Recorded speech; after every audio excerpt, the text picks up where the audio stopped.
Oh, really? She's still in Canada also. Oh, wow. Where did she move to then?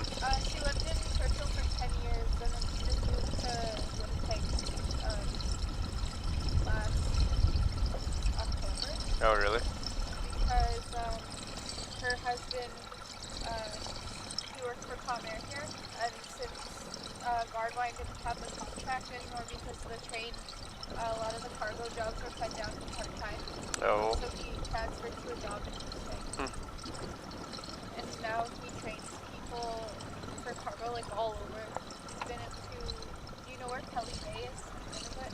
No. It's almost like pretty much in the Arctic Circle. Oh, really? And he goes to train people for the airport, like for like the cargo people, how to lift things safely and stuff Oh, like okay. that. He also trains people here. Yeah. That'd be fun, seeing all the different communities up north. Yeah.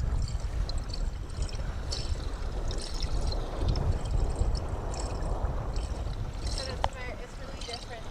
Like, the people at work will have mutton for lunch and stuff like that. It's like, I don't know how they do that every day. Yeah, I guess. It sounds like it's a real acquired taste. Yeah, he said he tried it once and he's fine with that. Yeah. Yeah, if I had the opportunity, I'd give it a go, but... I heard raw caribou and soy sauce is Heard, oh, yeah. Frozen caribou. Isn't that tataki? Is that what it's called when it's like... Or that might be with the vinegar, but it's like thinly sliced raw meat, and then... Okay. That would be good, yeah. Yeah, I like sushi, so it wouldn't be that far off. No. I really like making like modern day recipes with wild meat. Well, we just found young, like the little Labrador tea today. Oh yeah. Oh, and it smells so good. And then I was looking it up online, and they say it's a real good spice for wild game. Oh, okay. I never knew that. It smells like, I don't know, it looks and kind of smells similar to what rosemary or would, yeah. Yeah, I've only ever heard it as tea. Yeah, no, I grabbed some. I was going to try the tea. There is a poisonous kind, I guess, but it's not. I think it's in Eurasia. Okay. So it's not any of it here. I like making chicken baked but out of breast. It's really good. Oh, it'd be good. Or even like stir fry out of caribou meat. Liver pate is really good too. I have a big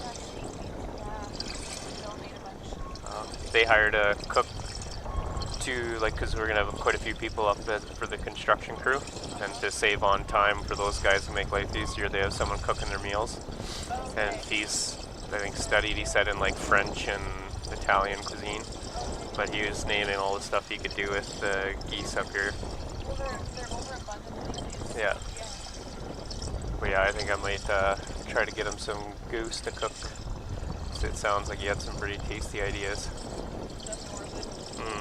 Yeah. Yeah, that would be perfect. We had our youth event at the beginning of the summer from the pilot program they had in the park for Snow Sunday. And they had things like, they had like goose pate, like goose soup, goose stew, goose jalapeno poppers. Oh, really? With bacon wrapped around it. Oh, wow. There's like goose jerky, goose sausage. Oh, goose jerky is so good. Really? Yeah, they had a competition, so a bunch of, and those are just the sample things, not even a part of the competition, but the competitions were just so good. It was like, making like an Asian style cuisine. Oh, I've heard, yeah, they said goose chow mein or something, right? Goose chow mein, I think the winner one was like pulled pork, but Oh, really? Wow. I'm gonna have to try to see what we can cook up then with those. Confit is another one that's supposed to be really good. Goose confit. I can't remember what they do. They cover it or something, and then it just basically cooks itself in its own fat, or I don't know. It's really weird. But the birds, yeah, I know it happens lots on the boat. The birds here, though, they'll be pretty lean, like now, right? Coming back south, they'll be eating all that tundra vegetation. You don't want the geese that are low flying geese, or birds in general. These really fishy. Yeah. Yeah, the seabirds and stuff too, like the eiders and scoters and things like that. I think are all people hunt them, but I don't think they're really that edible. I've heard they're terrible tasting. What's the ribeye of the sky? Sandhill. Yeah. Yeah, they're supposed to be good too. I've never tried them. There's only been a lot of hunting here for like the past 6 years. For the sandhills? Yeah, it's fairly recent. Yeah, there's lots now though. We're seeing a pile of them right now all along the train tracks and stuff. They're hanging out. Yeah, it seems to like not be the 100th choice of bird here. It's weird. I don't see many people hunting. Or yeah, if they're just not aware of it or something, or Yeah, I don't know.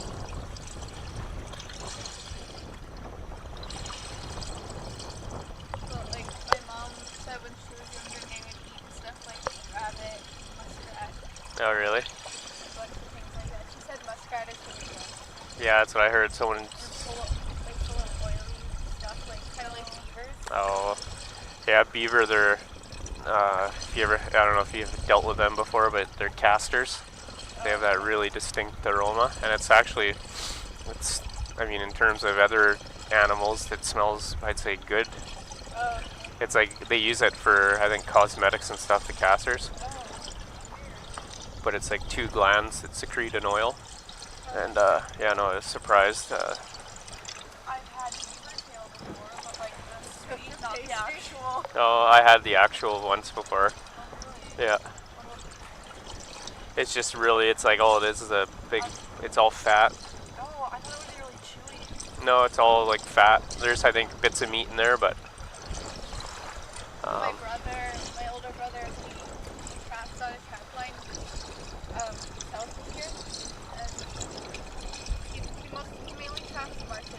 But you gotta like the marten are absolutely stinks. Yeah, I think people use the casters for that, and then they also use like skunk, right? Yeah, it smells, the marten lure smells like skunk. Yeah, it's really strong. I've seen guys, because then they'll go help, or they'll be out on a trap line, and then they accidentally rub on the branches that have the lure on it, and they get it all over their, Canada Goose jacket.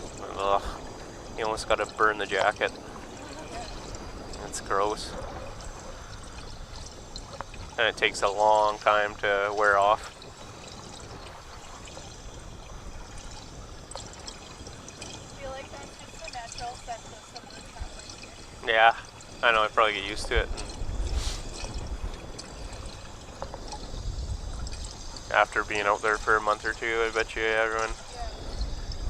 It's probably why they do so good with the marten. They're just luring them in themselves. Can stand next to a box.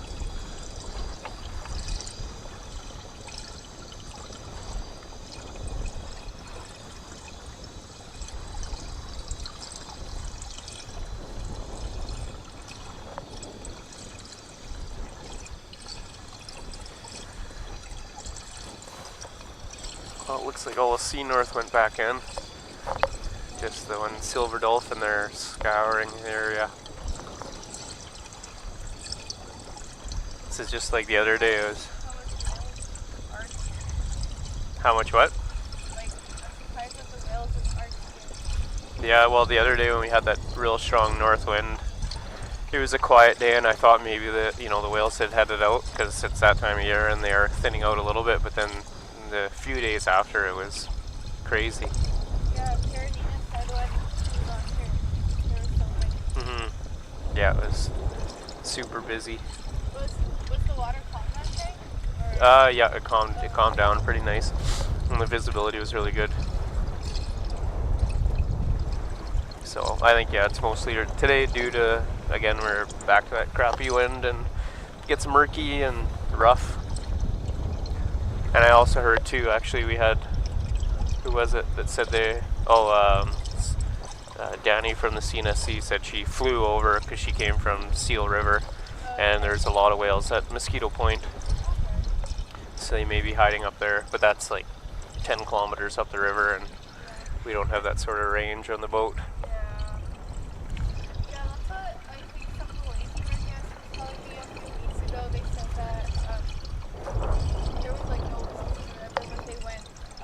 before, and they got like a pot of around 400. Oh, just like out in the by bay? hiding. Oh, wow. Yeah. Warming up together. Yeah. Like, I think that was the coastal tour that they do. So is it Hubbard's Point or something like that? Oh, really? They go, that's what they do? Yeah, they go all the way into Nunavut.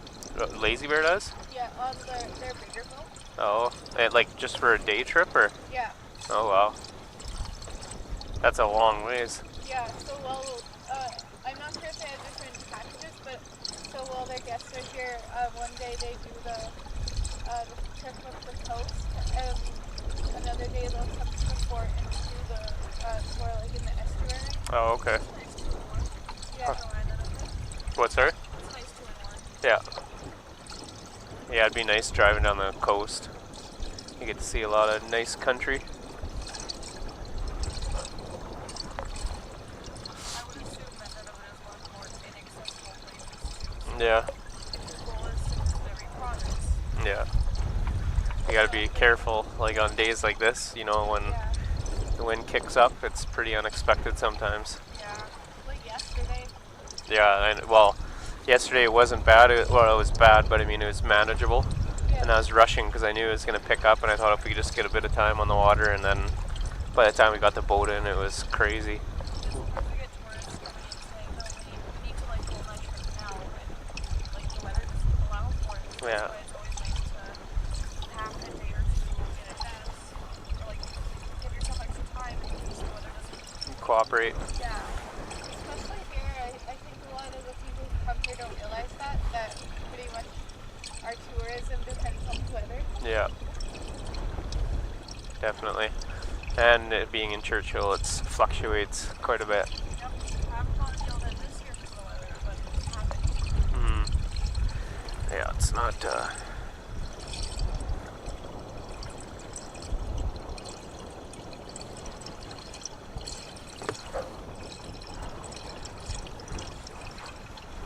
what kind of topics do people usually talk about on here? Is it a wide range of things? Pardon? The topics that people talk about on here, is it usually a wide range of things? Yeah, sometimes like people come out with a specific thing in mind they want to chat about. Okay.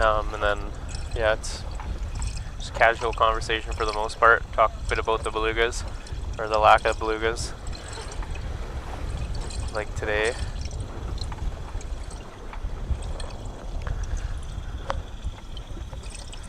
What time are we out here? Close to around 9. Yeah, it's quarter to 8 now. You guys are still good? It's not too cold or nothing? No, I'm fine.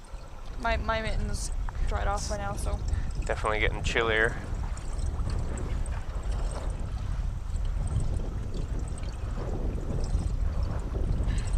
Christina said she took a nap when she got home, and when she woke up, she was so sleepy and out of it that she thought she woke up and she was late for her tour. That's funny, like for the morning. Yeah, good morning.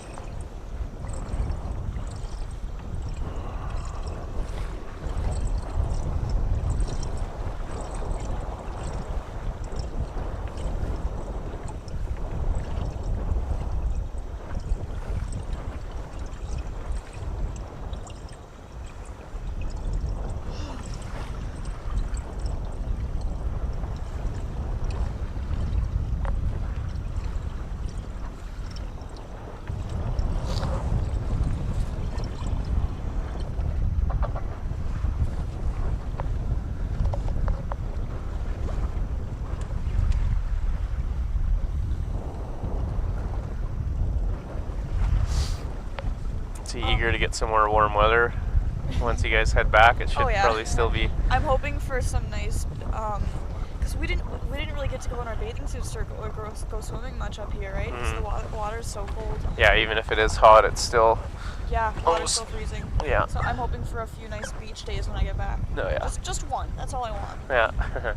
Is there any good lakes and stuff right around Winnipeg? Any nice beaches? Yeah. There's some that you can drive to. Birds Hill Beach is fine. I find it okay. It's a man-made beach. Oh. But there's just it's small and there's a lot of people that like to go there. Oh, really? Winnipeg Beach is nice. Pardon? Winnipeg Beach. Oh, That's yeah. a nice one. My sister said she liked Birds Hill just because she has the kids. Yeah. So it's easier for a smaller beach. That's what I mean. It's really nice if you have kids, but if you're like me and you don't want to be around kids, it's not the best. Yeah. She said she didn't really like Grand Beach though. I think it was Grand Beach. Yeah, I liked Grand Beach, but it's So just because the water. yeah, the water's not super nice, but can't pick and choose in the middle of Manitoba. There's not no great beaches. So No. I'm not about to complain about that. Yeah. I've never been to a beach around Winnipeg. Honestly, give me a hose and I'm fine. I really have never been in Winnipeg that long in the summer. I think the longest I've been in Winnipeg in the summer is like a week. Yeah. Well, save your beach adventures for tropical vacations. Yeah. There's other things to do in Manitoba, I feel. Like Birds Hill Park in general is just beautiful.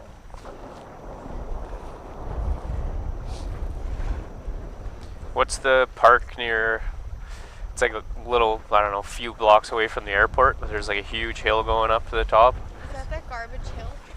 I don't know. I've been on. That's not a Assiniboine Park, is it? No. It's one of the ones on the mountain. I've been like I don't know. I've been in the area a few times, and Is this a big hill? you see people running up the hills, and they're running around all over the top and biking. And Garbage Hill.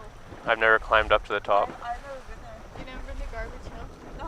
Okay, I've heard of it. I heard it's like a good place to go, like sliding in the winter on a sled. Oh. We have a Garbage Hill in North. That's a small. I don't think it's Like an actual, like, is it just garbage hill for, because there's it's no garbage? underneath it, and then they've covered with Oh, grass, yeah. So yeah, it's a big hill. If it is a garbage hill, that's a lot of garbage. I don't really go on the, because I don't imagine much hills in Winnipeg.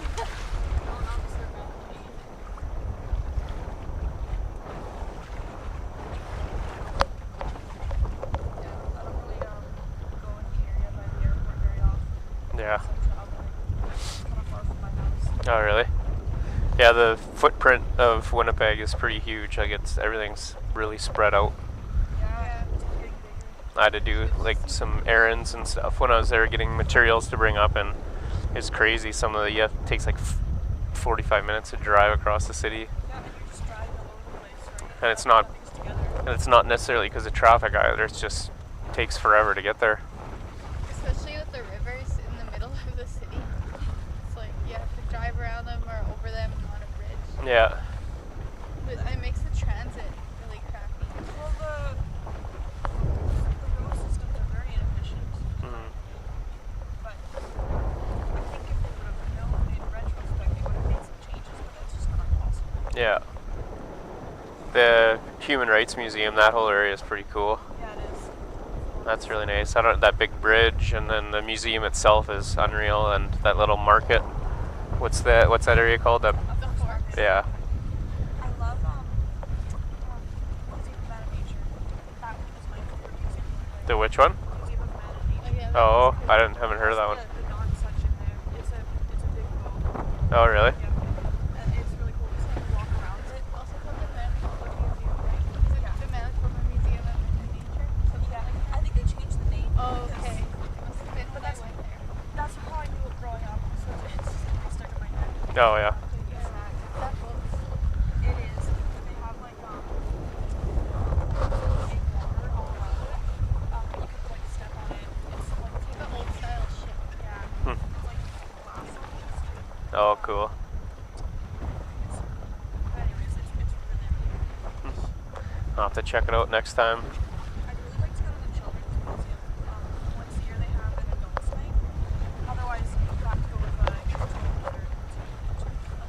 Oh, that's like the science centers and stuff. It's usually for kids, but I know the Spark Science Center in Calgary, they have like an adult. It's like every, I don't know if it's a weekend or Tuesdays or something, but Parks is heading back. that's their boat. Yeah.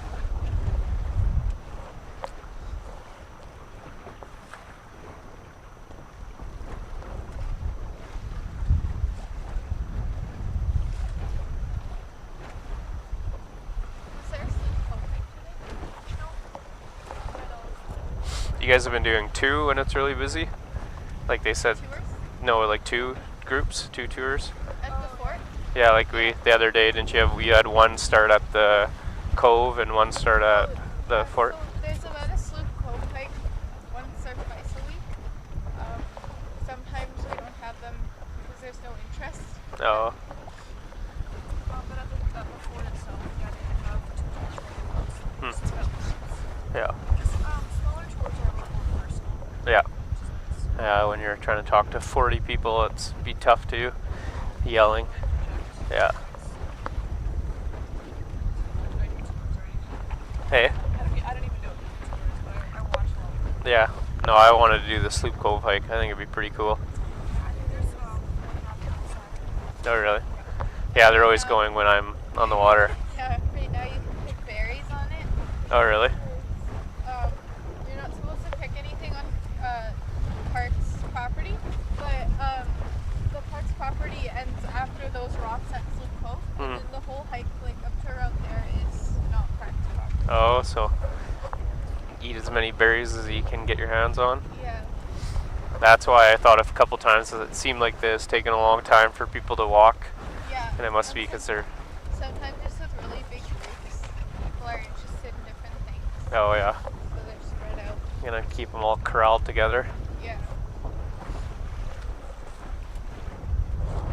And some people just like going for the walk. Like, Yeah. I think I'm gonna hop on the boat on Saturday. I mean, I'm not gonna compete, but I do get to go free of cost. Yeah, that's But cool. I just have to wear a parts and Oh yeah. Yeah, it'd be worth it for sure. Oh yeah. How long is the walk? It's hard to tell just looking. well, it depends on who the guide is. So it could be anywhere from 2, even 1.5 hours to 3 hours. But Round I'd trip. say average is about 2.5 hours. Oh, okay. Do you know the distance from the fort to the cove? About 3 or 4 kilometers. Oh, really? Good little hike. It's a nice little day trip. Pardon? It's a nice little day trip. Yeah. Yeah, that'd be nice. Maybe one day. Do you work every day? Yep, every day that we can get out. Oh my goodness. Okay, well, you're not gonna get to go on a hike. No. Sorry. I have to go like if they're having them early or Yeah. Well, yeah. even if they have Saturday is the early morning one. Oh, really? Yeah, it's.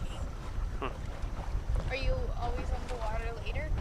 No. Or No, are it you depends. early Yeah, it on fluctuates with the tides. Yeah. Is there a reason you picked 5:30? Just because we go 2 hours before and 2 hours after high tide. So then that just changes. Tomorrow we'll go an hour later, and then I think the day after we start mornings again. So, yeah, I guess, what's the date today? Is it Thursday? Yeah, so Saturday I'll be in mornings. Yeah, so it doesn't work again. Saturday might be more laps. No, really? But I'm not so sure I can get on. Well, I had Steve out, and then I had Heather last year, so I've gotten kind of the down low on what they, the history of it and stuff. But it'd still be neat to see what they're talking about, right? Probably stick in my head a little better too. It's a lot of. The seaside sandwort on the last trip. It's like that little green stuff that grows on the beach, and it was so gross. Yeah, I think it's like because it's starting to turn yellow and fade now, right? Yeah, but when it was green, it tastes like seafood. Honestly, like it has a fishy taste. Just Because I tried some like early this like summer or spring, yeah. and it was like more crispy and juicy, but Oh, it's probably like now is it kind of softer a little bit or yeah. yeah. On the hike, there's this one patch of beach that you can cross, and a lot of Arctic terns like to nest there. So whenever you walk across it, you want to stick over your Oh head. yeah. Because they're very protective. So when they dive down to protect their eggs, because you're invading their space, Yeah. they tend to go for the highest point that they can see. Yeah. And they're known to draw blood. Yeah, when they I've do heard that. people get pecked in the forehead and Oh yeah, they'll attack polar bears. really. Like fearless. Yeah, they're scary. I was walking near one of the sloughs this year trying to get a photo, and yeah, I got attacked by a few of them. It's freaky Uh-huh. 'cause they come in fast. Yeah, they're really But as good soon as you flyers. lift your arm up, or as soon as you like kind of duck, then they swoop back up too. Mhm. So, but yeah, no, if you watch them dive and catch a capelin, if they were to do that to your forehead, yeah, that's not good. Well, they better be good flyers. They make the longest migration known to the animal kingdom. Yeah, I know, it's nuts. We were talking about that the other day, all the way down to Antarctica. Oh yeah, Antarctica to, well, even like Greenland to the tip of South America too sometimes. Yeah, that's wild. I think the longest I wonder known. who this is. I didn't notice another boat. Oh, sorry. I think the longest known migration they have data for is like 90,000 kilometers. Really? Yeah. Because I was just thinking, like, Chile's coastline, I can't remember how many thousands of kilometers that is. And that's just one country. It's pretty insane. That's a long, long flight. And like the average Arctic tern lives around 34 years, and they'll be traveling about 2.4 million miles in its lifetime. Holy crap. Yeah. That's crazy. I didn't know they lived that long either. Yeah, it's crazy. Actually, this one might be Parks. Yeah, that is Parks. Yeah. Those are the The other jackets. one might have been Yeah, that's insane. They're definitely one of my favorite Arctic animals. Can you even consider them Arctic? They travel everywhere. Yeah. I wonder what they're eating along the way. They're called Arctic tern. Yeah, that's true.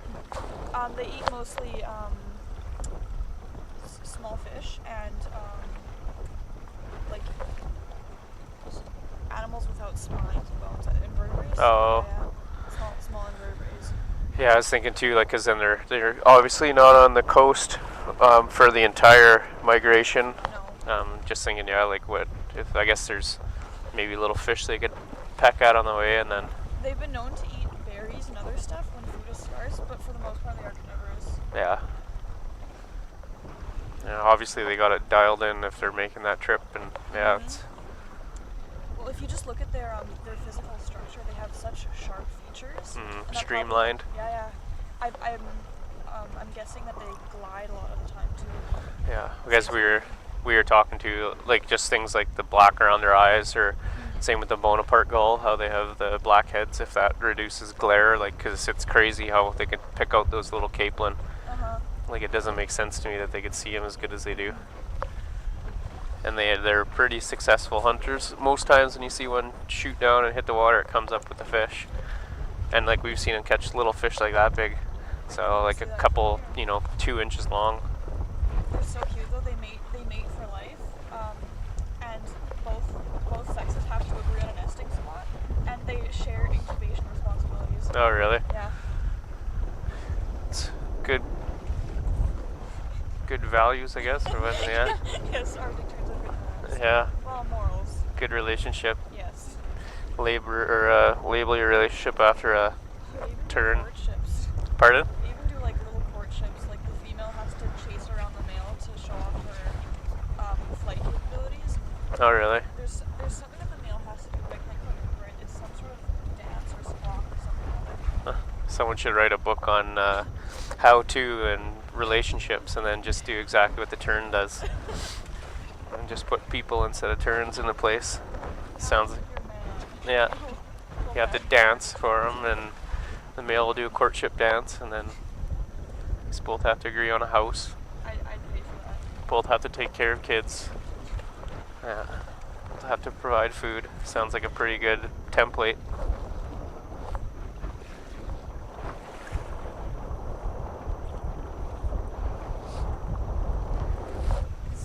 Has there been any other pictures than the one of them biting the camera?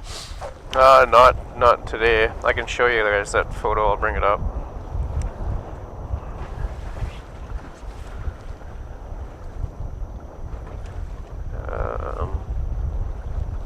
Oh, someone's having a bonfire. Right there. Want to see the flame? Oof. Going on with my first choice. Right there. Yeah, I think they're from here though. They have a truck. Oh, so one of them is from today, and then the one that's clear is from like a day where the water was in better quality. Oh, cool. That's so Says- cool. Is that on Facebook? Or No, on the explore.org.